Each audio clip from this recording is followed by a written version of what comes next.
दोस्तों, जितनी भी दवाइयां होम्योपैथी में बनाई गई हैं एसिड से, वो सारी दवाइयों में बहुत ज्यादा कमजोरी आपको दिखाई देगी।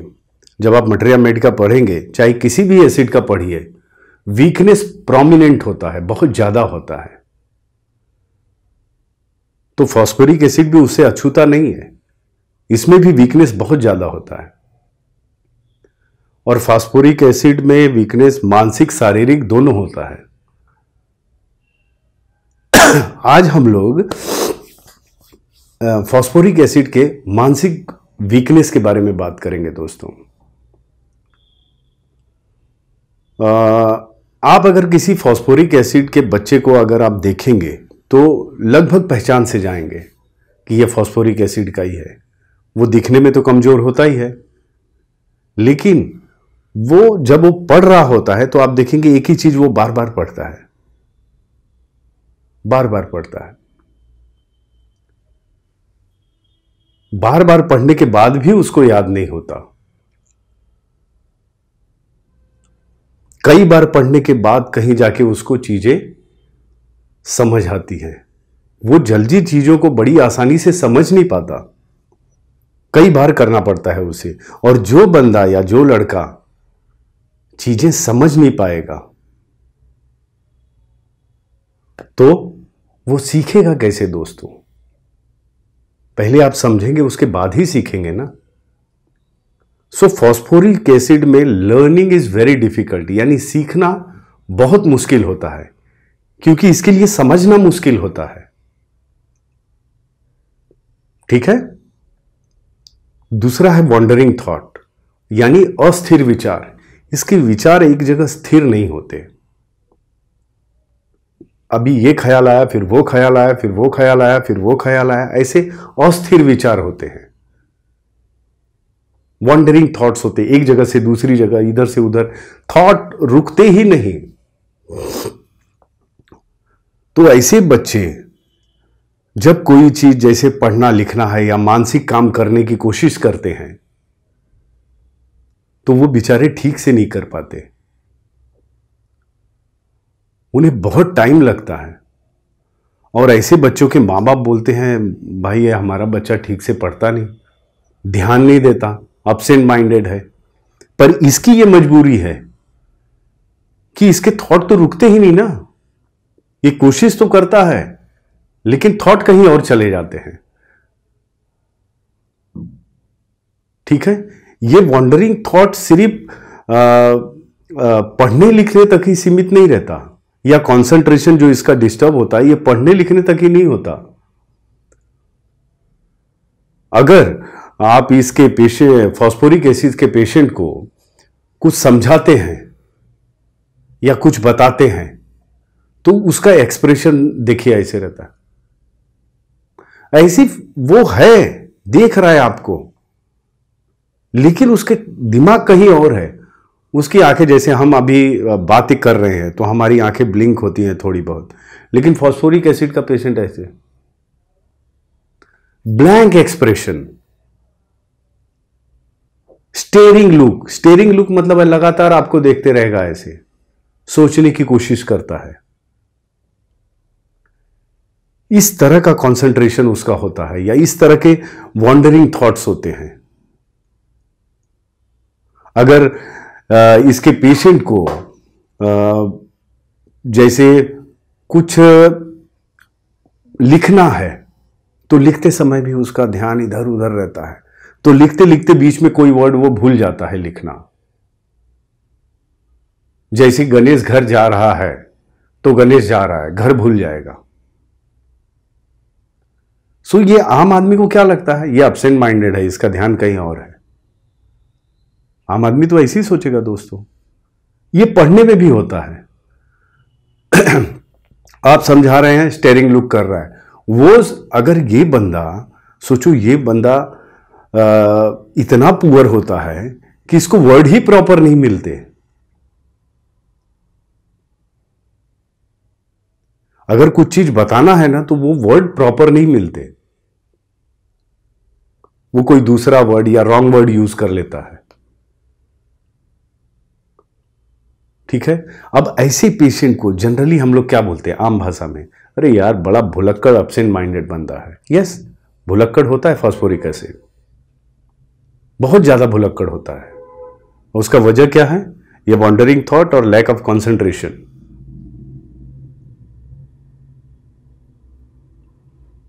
क्या लिख रहा है, क्या पढ़ रहा है, क्या समझा रहे हैं लोग, वो बड़ा मुश्किल होता है इसके लिए।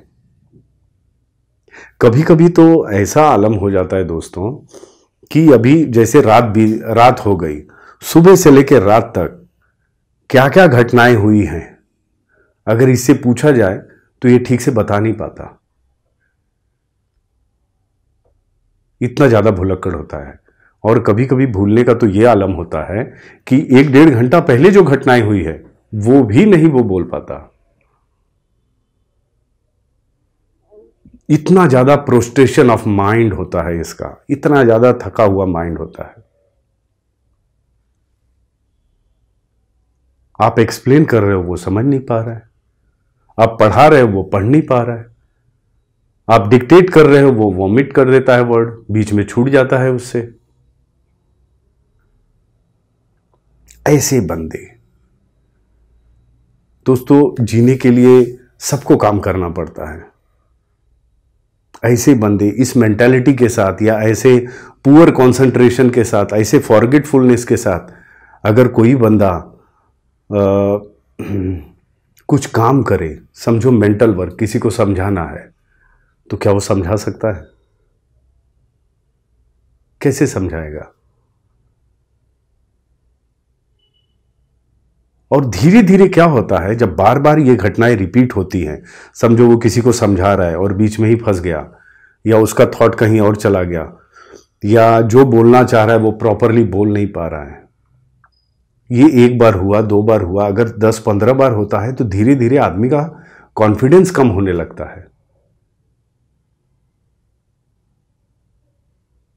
इसका तो ये आलम होता है दोस्तों कि कभी कभी जैसे फास्फोरिक एसिड का पेशेंट है तो ठीक से अपने सिम्टम भी एक्सप्रेस नहीं कर पाता, अपने आप को एक्सप्रेस नहीं कर पाता, क्योंकि उसको वर्ड प्रॉपर नहीं मिलते, उसकी मेमोरी पुअर है, कंसंट्रेशन पुअर है।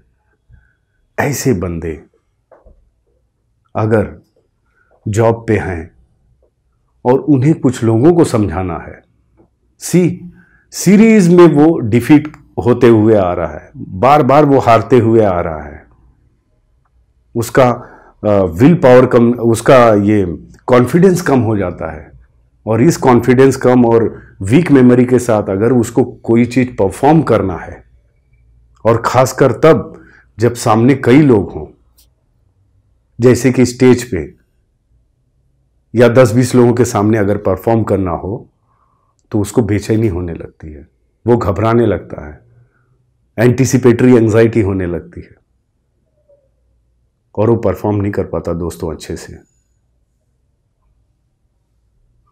पर ये होता क्या है एक्चुअल में, क्या होता है और क्यों होता है?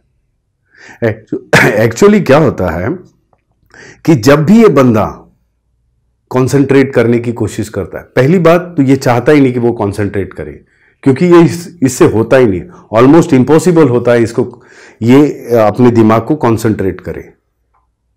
लेकिन किसी मजबूरीवश अगर करना भी पड़ रहा है, तो जब भी वो कोशिश करता है कि मैं कंसंट्रेट करूं, तो कंफ्यूजन आ जाता है,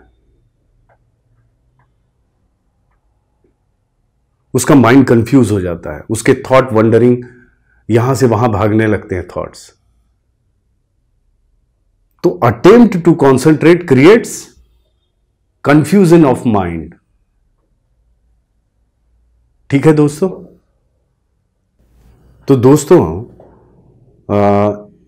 जैसा कि मैंने बताया कि ये मेंटल वर्क करने को कोशिश किया और ये कंफ्यूज हुआ, ये कंसंट्रेट करने की कोशिश किया, ये कंफ्यूज हुआ, ये पढ़ना लिखना या अपने आप को एक्सप्रेस करना या दूसरे को समझाना, ये कंफ्यूज हुआ। और इसका कंफ्यूजन मैं बताता हूं किस तरीके का होता है। एक इंसान को बहुत ज्यादा शराब पिला दो, और बहुत ज्यादा शराब के नशे में अगर उसको माइंड को कंसंट्रेट करना हुआ, तो जो उसकी स्थिति होती है ना, वैसी ही स्थिति फास्फोरिक एसिड की होती है, ठीक वैसी स्थिति। फास्फोरिक एसिड के पेशेंट में मेंटल डलनेस भी पाया जाता है दोस्तों। मेंटल डलनेस मतलब मतिमंद, हिंदी में मतिमंद कहते हैं। ये मेंटल डलनेस ज्यादा फिर वही मेंटल एक्सर्शन से ही होता है। बहुत ज्यादा सोचने से, पढ़ने लिखने से इसका मेंटल डलनेस बढ़ जाता है। अब ये डलनेस कैसा होता है दोस्तों, कि जैसे आपने उससे कुछ सवाल पूछा या कुछ समझाने के लिए उसे कहा, मैं कंफ्यूजन का बात नहीं कर रहा हूं, यहां डलनेस की बात कर रहा हूं। उससे कुछ सवाल आपने पूछा और सवाल का जवाब देते वक्त कुछ देर तक तो वो ठीक रहता है, उसके बाद उसका कंसंट्रेशन बिगड़ जाता है। यानी कुछ देर तक उसका दिमाग सही काम करेगा, उसके बाद वो गड़बड़ा जाता है। इस तरह का मेंटल डलनेस होता है इसमें दोस्तों, ठीक है। और इस डलनेस के साथ पेशेंट को जो सर का जो अगला हिस्सा है, फोरहेड, यहां पे भारीपन लगता है। सो मेंटल डलनेस के साथ इसको फोरहेड पे हैवीनेस या प्रेशर जैसा महसूस होता है। और ये ज्यादा देखने में तब आता है जब वो पेशेंट चलता है, मूवमेंट करता है। फिजिकली भी ये वीक होता है ना दोस्तों। सो ये उस समय ज्यादा प्रोमिनेंट दिख के आता है। और इसका ये जो तकलीफ है, ये चलने से या सेक्सुअल एक्टिविटीज से, बहुत ज़्यादा सेक्सुअल एक्टिविटीज होने की वजह से, यानी वीर्य का डिस्चार्ज होने से, ये लॉस ऑफ वाइटल फ्लूइड की वजह से इसकी सारी तकलीफें बढ़ जाती हैं। तो वीर्य एक वाइटल फ्लूइड है हमारे शरीर का, जैसे ब्लड है, और फिर वो किसी भी रूप में जाए, ड्यूरिंग इंटरकोर्स यानी सेक्स के दौरान या हस्तमैथुन के दौरान, कैसे भी जाए, उसकी ये तकलीफें बढ़ा देता है दोस्तों। चाहे वो डलनेस हो या कंसंट्रेशन हो, मेंटल एक्सर्शन से, दूसरा पढ़ना, लिखना, सोचना, इन चीजों से बढ़ जाता है। तीसरा है खाना खाने के बाद। खाना खाने के बाद इसका डलनेस, कंसंट्रेशन पुअर हो जाता है, ठीक है। और सवेरे उठने के बाद इसकी ये सारी चीजें बढ़ जाती है। पर होती क्यों है? होने का वजह क्या है दोस्तों? एक्सेसिव सेक्सुअल एक्टिविटी में जो लोग इंडल्ज रहते हैं, हमेशा लगे रहते हैं, वो इसका अक्सर शिकार होते हैं। बहुत ज्यादा सेक्स की तरफ ध्यान जाना या सेक्स में इंडल्ज होना, हस्तमैथुन करना, सेक्सुअल एक्टिविटी करना। और दूसरा वजह,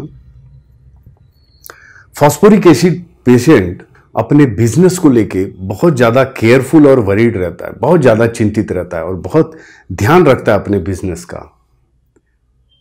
पर दोस्तों, कोई भी चीज़ ज़रूरत से ज़्यादा हो या उसकी अति हो जाए तो वो तकलीफ देती है। जैसे पहला मैंने बताया, एक्सेस सेक्स, ज़रूरत से ज़्यादा। उसी तरह ये ज़रूरत से ज़्यादा अपने बिजनेस का केयर करता है, अपने बिजनेस का चिंता करता है। ये भी एक वजह है इस तरह के forgetfulness, loss of concentration, confusion या dullness of mind, whatever you tell, जो भी आप इसे कहना चाहें। सो इस तरह का मानसिक वीकनेस या मेंटल प्रोस्ट्रेशन फास्फोरिक एसिड को होता है दोस्तों। Okay, take care, bye, thank you.